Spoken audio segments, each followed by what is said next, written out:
réaliser le plein d'entrée. Il s'en sort bien, Tarier, très bien. Là, il est resté solide avec un beau centrage de ses éléments de visée. C'était important car il n'avait aucune marge sur la gauche. Vous avez vu, toutes ces balles allaient taper plutôt à gauche. Donc si à ce moment-là, il se déconcentre et qu'il centre un peu moins bien, bah voilà, la marge d'erreur se réduit et la balle sort à gauche.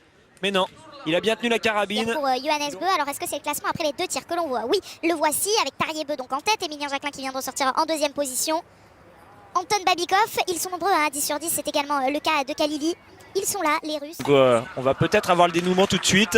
Si ce tour-là reste à 19, ça va faire un gros match face à Tarier. Si par contre il commet des erreurs, Tarier aura une belle avance.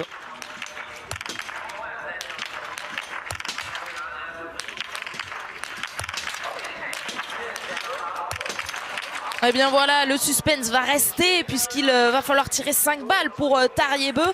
Mais vous le voyez, il ne jouera pas mieux que le 17.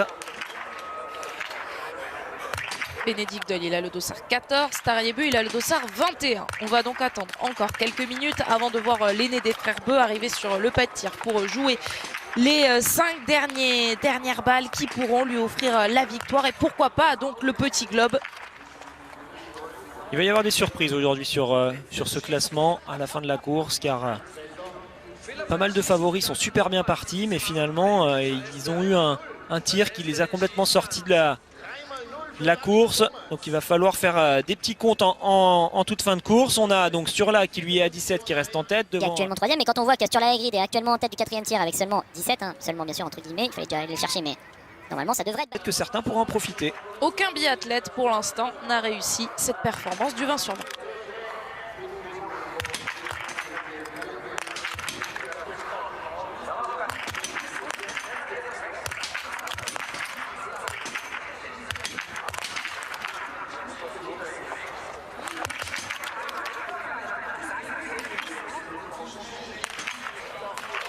Et dans le même temps, petite information en mode radio, sachez que Simon Détieux est lui aussi actuellement sur le pas de tir. Simon Détieux a fait une erreur. Ah, et dommage. il y en aura deux erreurs pour Tarier Beu. Ah, On oui. l'a senti très tendu derrière sa carabine. Il est difficile ce dernier tir, il y a énormément d'enjeux, il le sait bien qu'il joue la victoire, qu'il joue le petit globe. Alors peut-être que pour le petit globe ça peut encore faire vu qu'il va quand même normalement ressortir devant la Egrid avec quasiment une minute d'avance. On va voir ce que ça donne pour Simon, mais Simon est lui aussi parti de nombreuses reprises à la faute. Donc normalement Tarier va aller le chercher ce petit globe, sauf s'il y a une grosse surprise avec un go qui remonte ou un autre qu'on aurait... Qui pour l'instant est 2e sur ce pointage où vient de passer Emilien, donc il pourrait reprendre les commandes, Babikov, mais Emilien a été super fort et je voulais vous expliquer quand même la particularité également de cet individuel, c'est qu'on ne fait pas d'anneau de pénalité, on l'a dit, on nous rajoute automatiquement. Déstabilisant, pour l'instant Emilien s'en sort très bien. Alexander Loginov peut aller chercher le 19 sur 20 et peut aller chercher un très gros résultat. Et il peut repasser devant tout le monde, malheureusement il commence mal.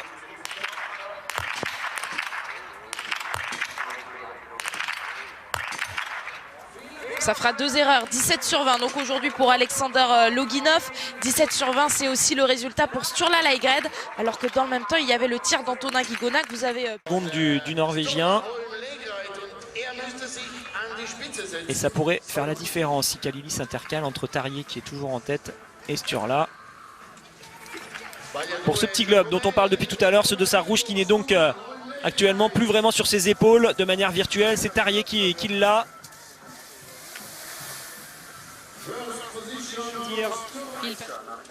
Il joue la victoire tout simplement avec un 20 sur 20, normalement ça devrait bien le faire, avec un 19.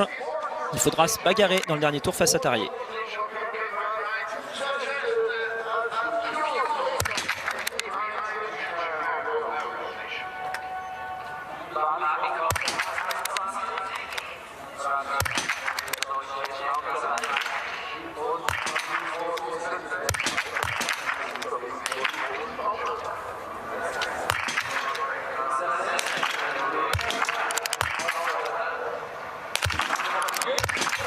Eh bien le voici, le premier 20 sur 20 de cette course, il est pour Anton Babikov.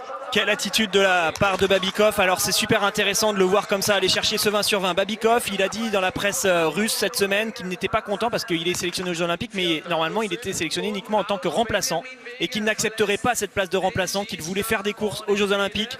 Aujourd'hui sur un individu. Par contre sur les couchers on sent bien qu'un coup ça passe, un coup ça passe pas. Et c'est sûr que s'il arrive à s'améliorer de ce côté-là, ça pourra lui donner de la sérénité.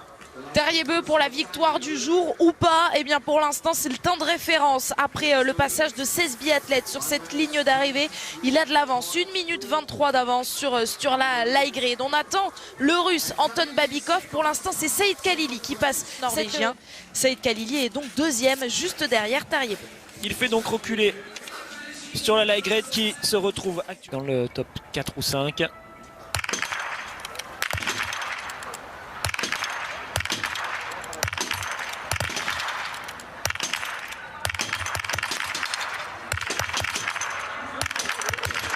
Quelle réaction de la part de Johannes Bö à 17 sur 20, donc comme beaucoup de biathlètes, ce qui va lui permettre de ressortir dans une position très intéressante. Alors vous disiez Alexis, le top 4 ou le top 5, eh bien oui, il va aller passer devant la 4e place de Sturla Lægreid. Et donc ça va encore faire une petite différence entre Tarjei et Sturla, puisque Johannes normalement devrait s'intercaler entre les deux. Tant mieux, sans le savoir, il joue le podium.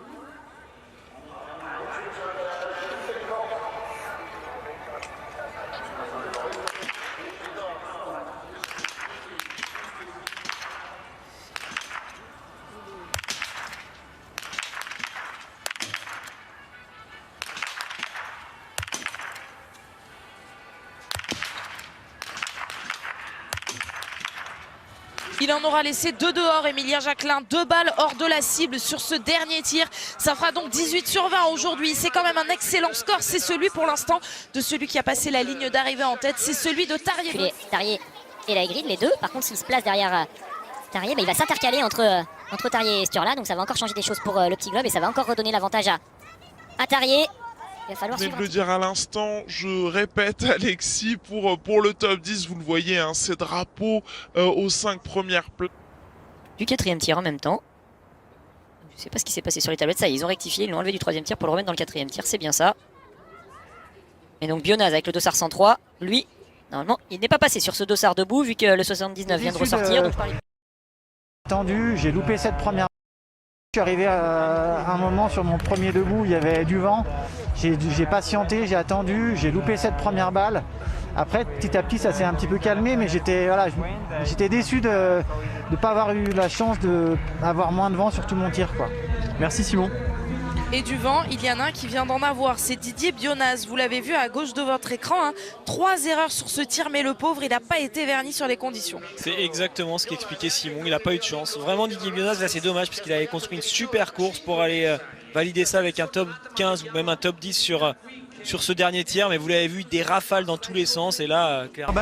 Ensuite sortir la tête de la carabine, cliquer, ensuite vous mettez les balles, ça veut dire que il y a certains mouvements du vent qui étaient possibles d'anticiper aujourd'hui, puis parfois c'était assez compliqué.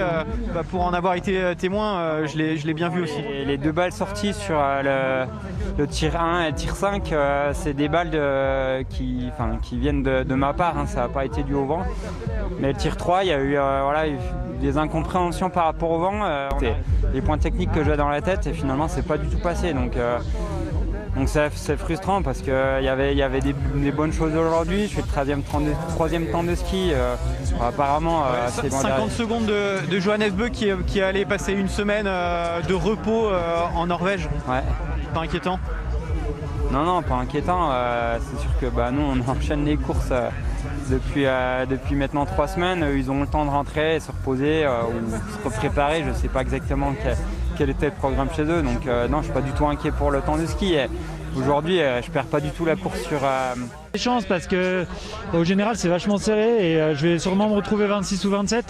Et vu qu'il y a des gens devant qui font l'impasse, je vais sûrement rentrer dossard 25.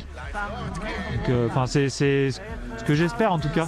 On verra après une fois que le classement sera remis à jour. Nous aussi on espère vous revoir d'ici la fin de la semaine en tout cas. Merci, c'est gentil. Merci Antoine. On suivra.